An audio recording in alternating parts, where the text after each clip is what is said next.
Siamo sempre supportati dalla dottoressa Emanuela Fornasier, psiconeurologa.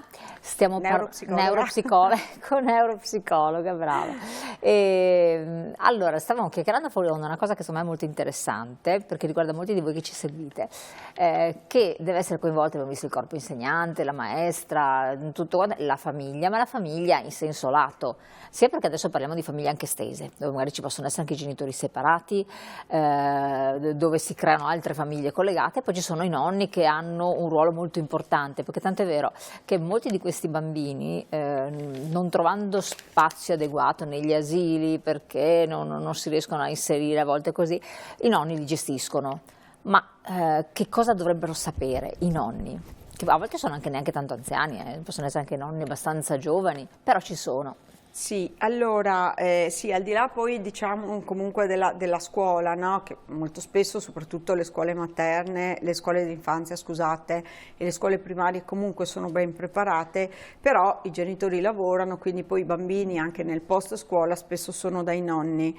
È importante che i nonni, ma mi verrebbe da dire i nonni, gli zii, la famiglia, abbia consapevolezza di quali sono le caratteristiche dei nostri bambini. Quindi non avere la vergogna, la ritrosia di non raccontarlo in famiglia.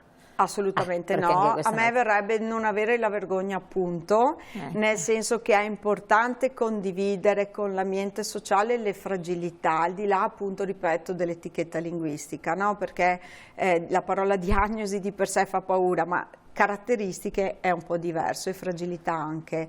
Però è importante che i nonni abbiano presente che il nostro bambino fa fatica a stare fermo e che ha bisogno di muoversi, e che se magari, perché i nostri bambini per esempio quando mangiano, no? Avete presente seduti a tavola e sono così e poi fanno il giro della tavola e si alzano 75 volte e non stanno mai fermi, ma anche quando guardano la TV. Ci sono i nostri bambini quando guardano la TV la guardano al contrario, le gambe qui e la testa giù e quant'altro, no?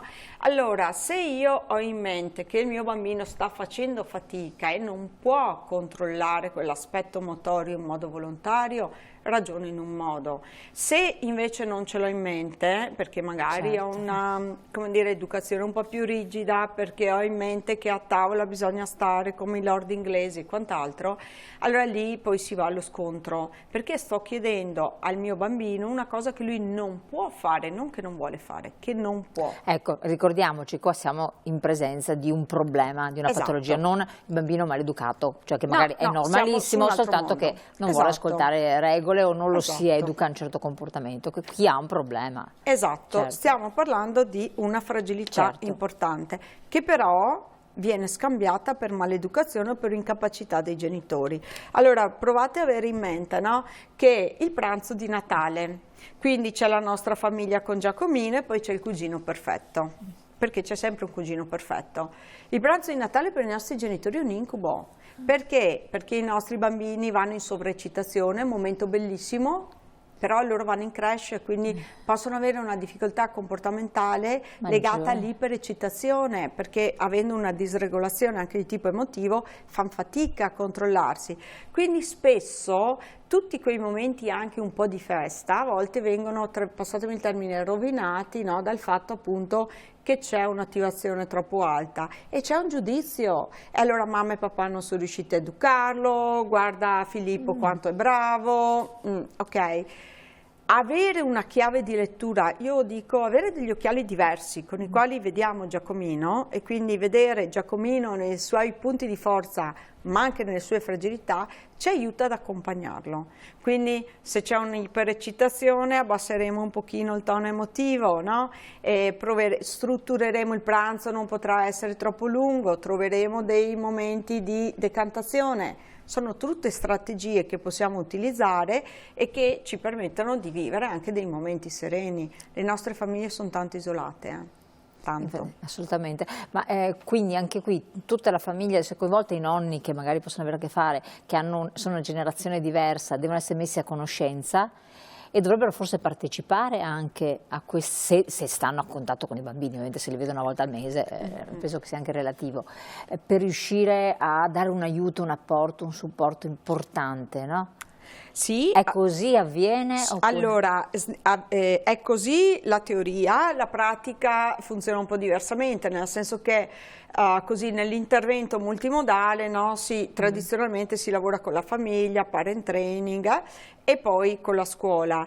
In realtà negli ultimi anni, sempre di più per quello che mi riguarda, quello che noi abbiamo visto è proprio una partecipazione dei nonni anche ai percorsi di parent training, che sono dei percorsi strutturati per i genitori, dove ci chiedono di partecipare anche i nonni appunto insieme con i genitori da un lato, dall'altro noi come studio insomma collaboriamo da parecchi anni con un'associazione genitori molto importante nel nostro territorio che si chiama Zuppa di Sasso. Con loro abbiamo ideato un percorso gratuito per chi partecipa, ovviamente, perché è sponsorizzato dagli enti piuttosto che. Sono 4 serate, sono aperte a tutta la popolazione. Lo avevamo creato per sensibilizzare l'allenatore, il catechista, l'educatore del GREST, però abbiamo tanti nonni che vengono. Che bello questo! Sono quindi 4 serate dove diamo strategie, diamo ragionamenti. Allora, in 4 serate non parli, come dire, non svisceri tutte le problematiche, però ti cominciano ad aprire delle finestre. E soprattutto, ripeto, cominci a vedere tuo nipote con degli occhiali diversi e anche fare pace un po' con la tua pancia certe volte, perché i nonni ci soffrono di non caspita, uscire con la propria pancia oppure con i propri figli che magari a cui recriminano. A maggior ragione. Sì. Ma volevo sapere, ha detto che è una questione genetica, no? Sì. Quindi è un problema che esiste in famiglia. Allora, genetico significa che c'è un funzionamento diverso, mettiamola così, di un pattern di geni. Non necessariamente familiare. Esatto, insomma. nella DHD soprattutto sono coinvolti 2 circuiti importanti, il circuito della dopamina e della noradrenalina, che funzionano un po' diversamente. È chiaro che poi la genetica la erediti, quindi può capitare, capita con una certa frequenza, che un genitore, un nonno, uno zio, un cugino possono avere delle fragilità simili. Spesso capita che uno dei genitori abbia delle fragilità che afferiscono, magari non si è, come dire, il disturbo non è espresso, no, in tutta la sua, come dire, pienezza e quindi ci sono delle fragilità sotto soglia e che poi nel passaggio generazionale si esprimono in modo più importante. Però ci possono essere delle caratteristiche di fragilità. Succede abbastanza frequentemente nell'ultimo periodo, perché insomma si sta aprendo tutto questo mondo, che i genitori che hanno una diagnosi, come dire, i cui figli hanno una diagnosi di ADHD, cominciano a dirti: ma sai, anch'io mi ci rivedo, posso verificare, posso approfondire se anch'io sono dentro a questa disturbo? Quindi potrebbe essere nel genitore che però magari è riuscito a gestirlo per conto proprio diversamente o si è manifestato in modo minore per...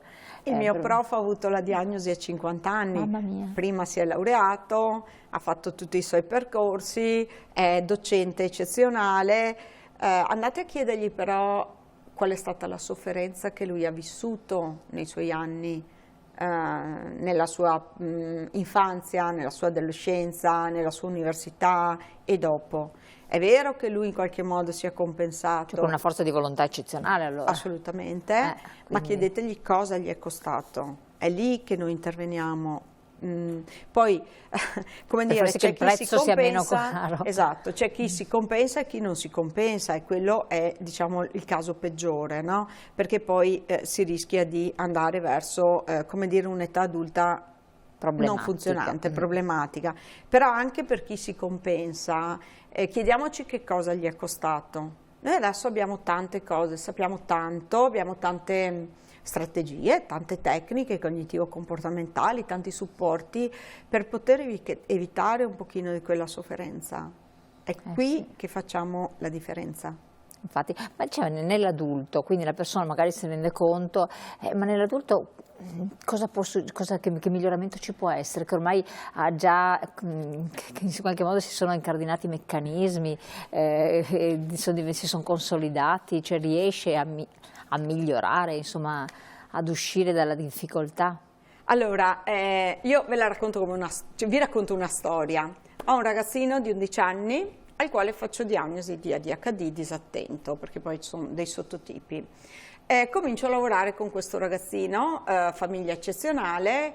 Il papà aveva imprenditore, cioè è ancora imprenditore nell'ambito, insomma, agricolo, ok? Persona molto in gamba.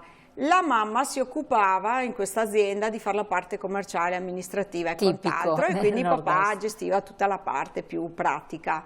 La mamma ogni tanto andava a fiere, andava in giro per il mondo. Io sapevo sempre quando la mamma era via, perché quando la mamma era via e quindi il ragazzino me lo portava il papà, o arrivavano mezz'ora prima, o arrivavano 3 ore dopo, o non arrivavano proprio, o venivano il giorno sbagliato.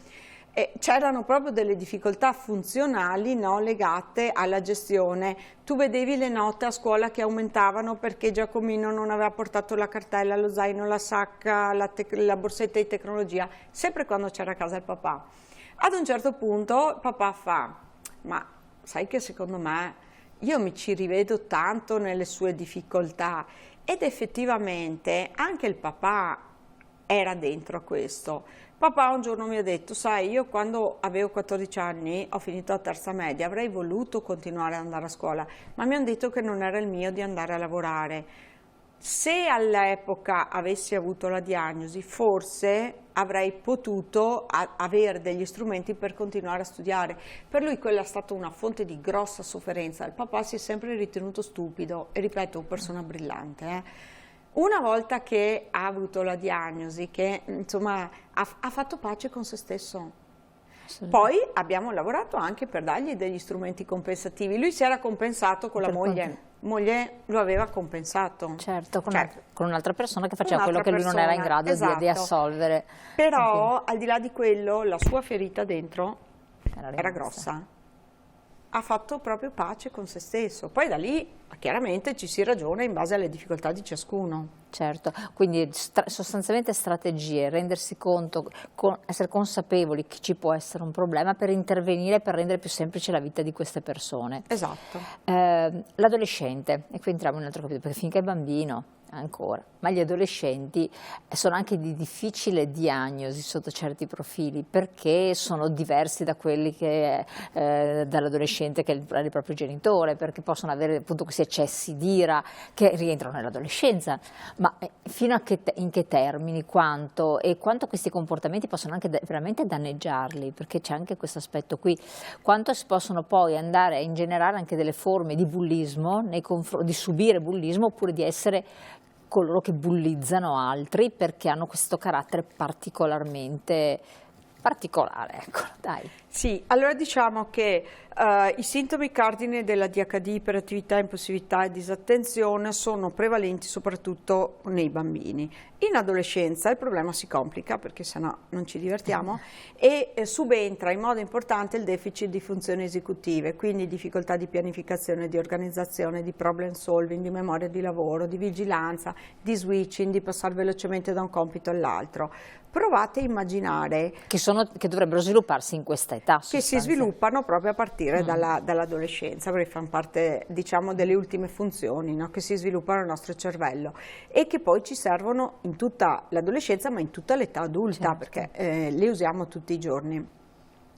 I nostri ragazzi che non sono consapevoli di avere queste difficoltà, perché adesso stiamo parlando di ragazzini che non hanno avuto la diagnosi precoce, ok? E quindi capita in adolescenza che siano altamente disfunzionali. Hanno difficoltà a 16 anni a farsi lo zaino, hanno difficoltà a scrivere i compiti sul diario, hanno difficoltà a riuscire a stimare quanto tempo ci vuole per studiare bene 40 pagine di storia, hanno difficoltà in tutti questi aspetti, spesso hanno difficoltà anche relazionali con gli altri, fanno fatica a prevedere le conseguenze delle proprie azioni, spesso hanno anche delle modalità, no, di richiamo dell'attenzione degli altri inappropriate, perché sono sempre lì che ti tucugnano, che ti stuzzicano, ma non perché sono dispettosi, perché vogliono richiamare l'attenzione. provate a pensare all'impatto funzionale poi nella quotidianità. Spesso sono ragazzi anche con quozienti cognitivi, intelligenza diciamo, brillante, e che poi a scuola vanno male, ma vanno male non perché il contesto ci non è arrivano, adatto, ma perché hanno difficoltà di funzioni esecutive. Quindi spesso in adolescenza, io gli adolescenti ADHD li descrivo come adolescenti all'ennesima potenza, fanno quello che fanno gli altri adolescenti, ma molto di più. Quindi di gestione complessa, bisogna arrivare preparati all'adolescenza.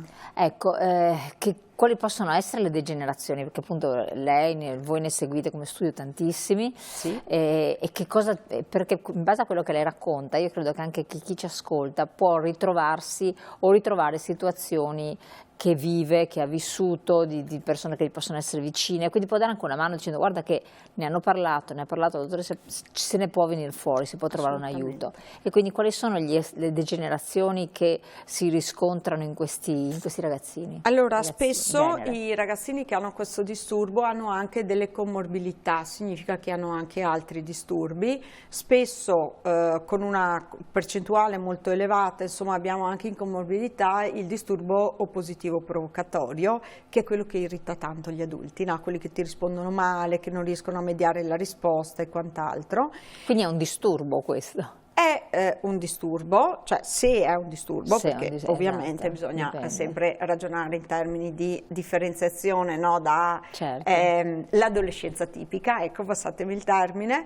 Quindi possiamo avere questo tipo di disturbo in comorbilità e ovviamente è importante lavorarci in modo adeguato, perché poi è quello che insomma ti provoca la sospensione a scuola piuttosto che richiamo formale e quant'altro.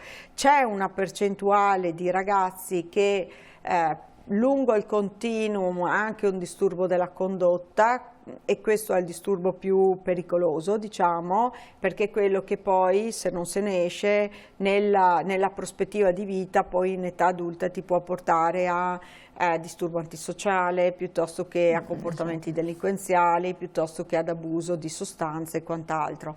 Per fortuna una percentuale ristretta di ragazzi che vanno verso questo, e posso dire il nostro obiettivo è quello di evitare il più possibile. Perché hanno una propensione praticamente. Ma allora, lei si immagini, no, che ha questo disturbo, lei è Giacomino piccino, e quindi il mondo, anziché supportarla, comincia a dirle stai ferma, stai seduta, stai attenta, non girarti, non parlare, e studia, e lei non ce la fa. Certo. E stai nelle regole, e lei non ce la fa, e lei non ce la fa, e ai compleanni non viene invitata, né ai pigiama party nemmeno, e ti buttano fuori dalla squadra sportiva e quant'altro.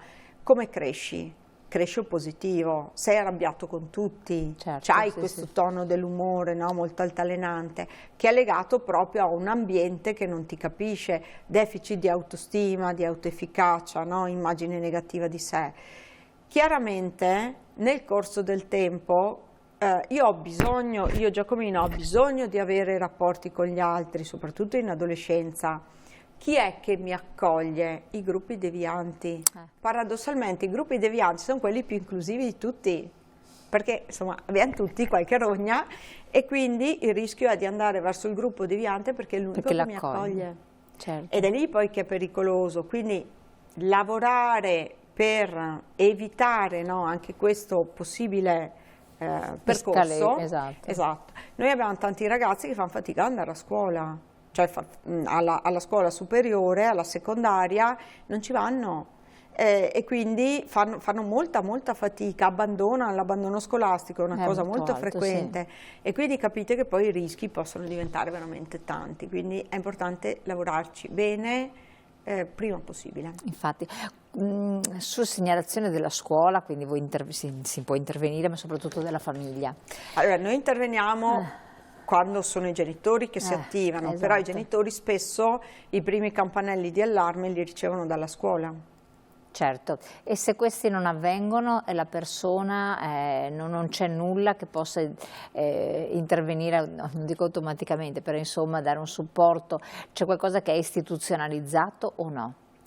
Allora, se la scuola, come dire, non segnala, no, nel senso che non c'è nulla di istituzionalizzato, anche i servizi si attivano nel momento in cui i genitori si recano al servizio, perché appunto quindi devono avere la consapevolezza. Deve avere una consapevolezza che ci sia qualche cosa che non va.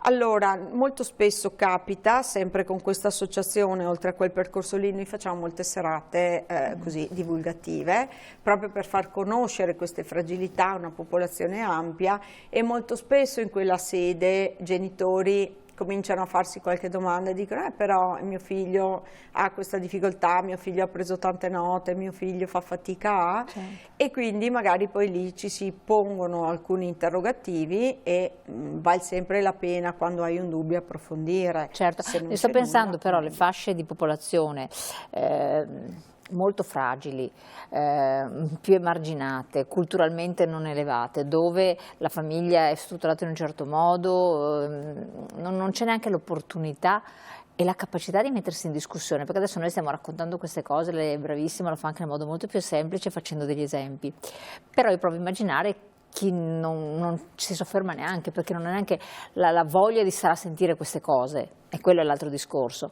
per poi iniziare a ragionare, a capire, perché mi è capitato di parlare con persone che non riuscivano a capire quello che io volevo far capire, e succede questo, allora lì sei ancora più emarginato. Questa fascia di popolazione che esiste, perché è inutile nascondere, esiste, c'è, non rischia, se ci sono questi bambini, visto che sono tanti, poi vedere le cause di questo, bisogna capire, perché poi c'è chi dice che anche ci sia un inquinamento atmosferico che ha causato queste maggiori fragilità, che tanti elementi, diciamo, che sono intervenuti rispetto al passato, capire se è vero o non è vero, insomma sarà la ricerca che ci darà delle risposte.